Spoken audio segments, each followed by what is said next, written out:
네, 안녕하세요 여러분들 반갑습니다. 데이업의 비트코인이 9천만 원을 다시 돌파했습니다. 이 코인 상승 랠리가 시작할 가능성이 상당히 높은데요. 과연 이 코인이 상승세를 타기 시작한 이유는 어떠한 것들이 있을까요? 저는 여기서 이 두 가지 이유가 있다라고 생각을 하고 있습니다. 그래서 오늘 이 두 가지에 대해서 말씀을 드릴 텐데, 그런데 여기서 의문점, 왜 제가 이 하나투자증권에서 이 코인 이야기만 하고 있을까요? 그 이유까지 전부 말씀드려 보도록 하겠습니다. 그리고 여러분들께서도 이 하나투자증권에 대해서 이것 하나만큼은 좀 궁금하다라는 것이 있다면 꼭 댓글 남겨주세요. 다음 영상에서 말씀드려 보도록 하겠습니다. 그러면 본론으로 바로 들어가 보도록 하죠. 자, 하나투자증권, 이 말 그대로 증권사죠. 이 증권사의 업무를 수행을 하고 있는데, 투자 매매업, 중개업, 집합투자업 뭐 등등등 하고 있습니다. 그러니까 증권사의 업무를 수행하면서 이 하나투자증권은 자체 투자도 진행을 하는데요. 과거 하나투자증권은 이 두나무라는 회사에 투자했었던 이력이 있습니다. 현재는 무려 이 5.94% 지분율 5대 주주에 해당을 하고 있죠. 그런데 이 두나무라는 회사는 이 업비트라는 이 가상자산 거래소를 운영을 하고 있는데요. 이 무려 국내 4대 가상자산 거래소 업비트, 빗썸, 코빗, 코인원 중 가장 규모가 큽니다. 그런데 이 업비트는 이 거래소 역할도 하고 있지만 이 자체적으로 코인 투자도 진행을 하는데요. 함께 보자면 이 두나무의 사업 보고서 함께 잠깐 보면은 두나무가 2024년 2분기 기준으로 보자면 이 비트코인 16,703개를 가지고 있는 것이 확인이 되고요. 이더리움 같은 경우는 9,091개를 가지고 있습니다. 아무래도 이 두나무는 이 비트코인과 이더리움이라는 코인을 가지고 있기 때문에 이 코인 장세가 이 좋은 흐름을 나타나게 된다면 이 두나무 자체의 가치가 상승을 할 수밖에 없게 되겠죠. 마찬가지로 이 두나무의 지분이 있는 하나투자증권의 가치도 상승을 하게 됩니다. 이러한 입장이기 때문에 하나투자증권은 이 증권사의 역할도 하고 있지만 지금 코인에 대한 장세를 좀 잘 읽어봐야 하는 부분이 있다. 이렇게 말씀을 드릴 수가 있을 것 같습니다. 아무튼 며칠 사이로 이 비트코인, 코인 전체적인 흐름이 심상치 않죠. 지금 9,090만 원, 9,100만 원을 좀 앞두고 있는 상황인데 이렇게까지 다시 상승한 이유에 대해서는 어떠한 것들이 있을까요? 바로 이 두 가지로 말씀을 드릴 수가 있을 것 같은데요. 첫 번째로는 바로 이 중국 경기 부양책에 대한 실패론입니다.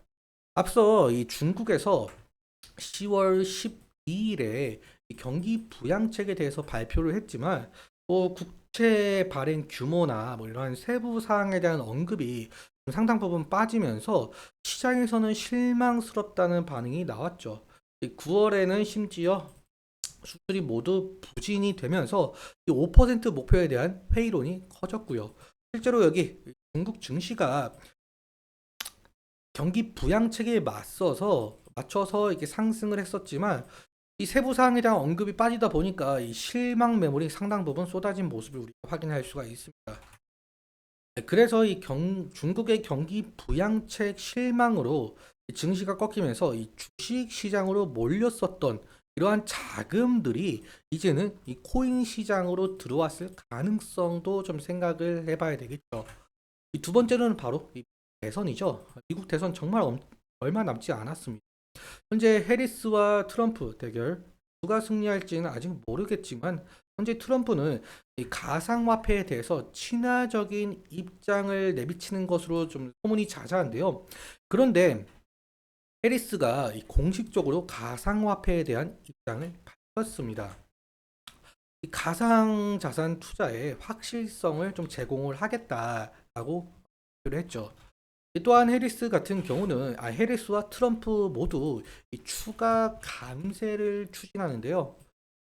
그러니까 추가 감세가 된다면 미국은 이 재정 적자가 확대가 되겠죠.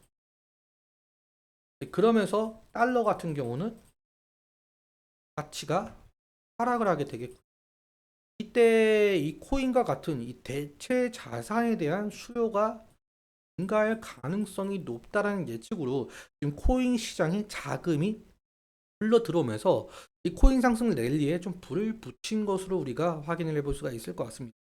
아무튼 이 미국 대선 누가 될지는 아직까지는 모르겠지만 뭐 까봐야 되겠죠, 패를.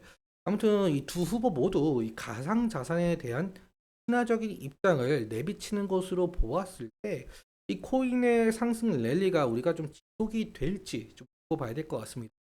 여기까지 코인 상승에 대한 이유 좀 말씀을 드렸고, 이 하나투자증권에 대한 실적인 측면 잠시 보도록 하죠. 오늘 1.33% 상승으로 마감을 한 모습을 보이고 있는데 아래 꼬리와 윗꼬리 모두 달린 모습을 우리가 확인할 수가 있습니다. 윗꼬리 같은 경우 어제도 마찬가지로 여기 60일 이평선을 좀 돌파를 해주지 못하는 흐름을 보여주고 있어요. 그렇다 보니까 이 저항대 라인은 이 60일 이평선 부근이 될 가능성이 높겠죠. 강한 거래 대금을 통해서 이 60일 이평선 부근을 좀 돌파를 해준다라고 한다면 이 다음 2차적인 저항대 같은 경우 이 부분이 될 가능성이 높을 것 같습니다. 그래서 1차적인 저항대 돌파를 해주면 이 부분까지 좀 열려 있다. 우리가 이렇게 말씀을 드릴 수가 있을 것 같고요. 그리고 아래 꼬리가 여기 120일 이평선과 3일 이평선이 만나는 구간에서 이렇게 아래 꼬리가 달렸기 때문에 이 지지 라인은 이 구간이 될 수가 있겠죠. 어제도 마찬가지로 이 구간에서 좀 지지가 일어난 모습을 우리가 확인해 볼 수가 있을 것 같습니다.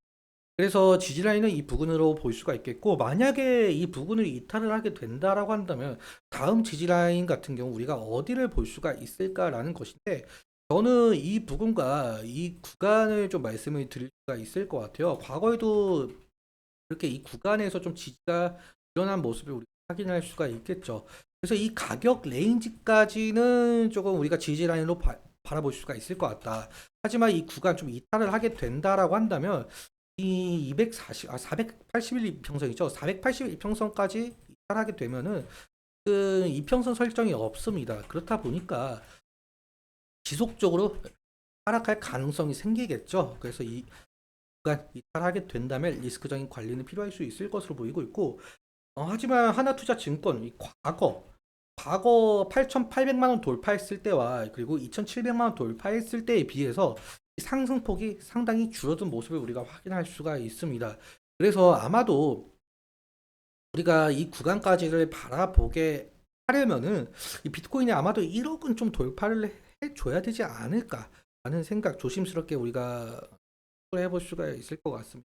아무튼 오늘은 이렇게까지 말씀을 드리면서 마치도록 하겠는데, 오늘 제가 말씀을 드렸던 내용들과 그리고 차트적인 부분들에 대해서는 제 주관적인 견해가 상당히 녹아들어 있기 때문에 여러분들의 개인적인 견해와 함께 투자를 하면서 좋은 흐름 만들어냈으면 좋겠습니다. 오늘도 시청해주셔서 감사하고 지금까지 데이업 권혁철이었습니다.